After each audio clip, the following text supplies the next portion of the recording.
But after that, we have two opposite ends of the spectrum in the Yilan and Joshua Culibao. This fight in the featherweight division. Joshua Culibao wants to get this fight on the feet 100%. I'm gonna say right now, it took me forever to find film on Yilan right here, coming from China right here. I mean, he does have a lot of fights with 25 professional MMA fights, a really good grappling and a really good wrestling and ground and pound as well. But it took me forever to find any film whatsoever on this guy.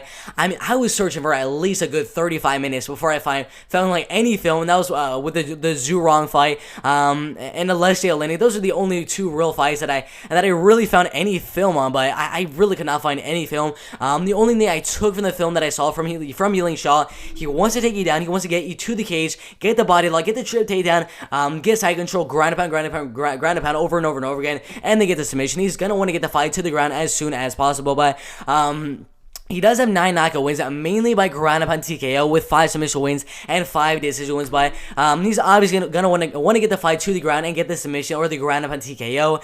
Joshua Culibao, a little bit better striking on the feet.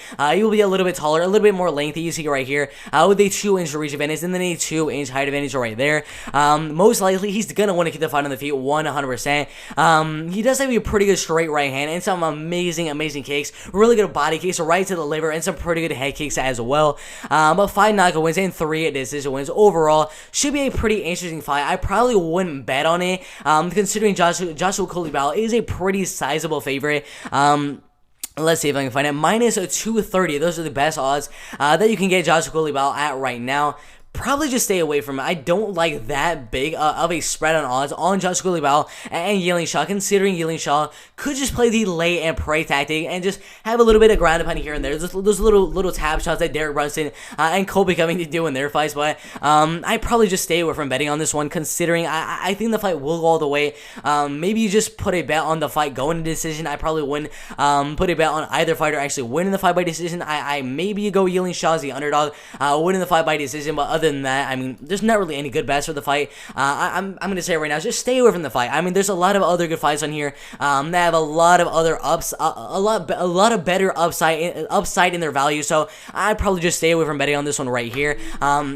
Ultimately, I'm probably going Joshua Culibao. I think his striking is a little bit better and shows some pretty solid takedown defense so far inside the UFC. 5 knockout wins in the first and second round, and then 3 wins by decision, mainly in the striking game. A little bit taller, a little bit more lengthy, which will help him in the striking game. A really powerful right hook, and when he breaks the clinch, usually tries to land a head kick, a body kick, or just a right hook as well. But when he breaks the kick,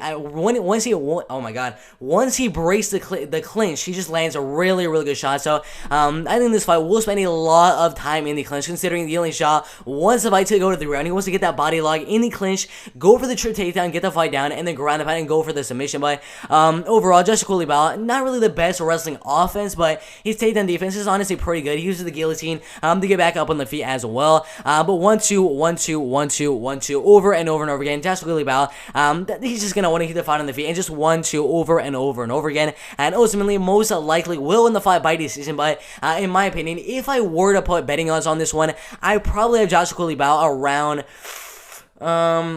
I'd probably say minus 175, minus 180, somewhere around that range.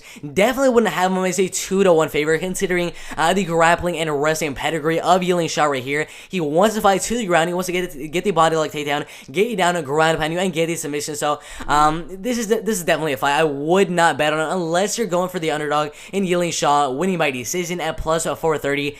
That's the only real bet I really can think of for this fight. But I think the striking is a little bit better from Joshua Culibao. I think his takedown defense is pretty solid. His submission defense is also pretty solid. And his scrambles and his transitions back up to the feet are also very good. So I think overall, Joshua Culibao will do a good job of keeping the fight on the feet, or when he does get taken down, getting the fight right back up on the feet. But again, do not bet on Joshua Culibao unless you want to lose some money, possibly in the underdog and Yilan winning right here. Because I do have Joshua Culibao as a minus 175, minus 180 favorite. So just stay away from the fight, but ultimately going Joshua Culibao to win the fight. A 30-27 unanimous decision right there.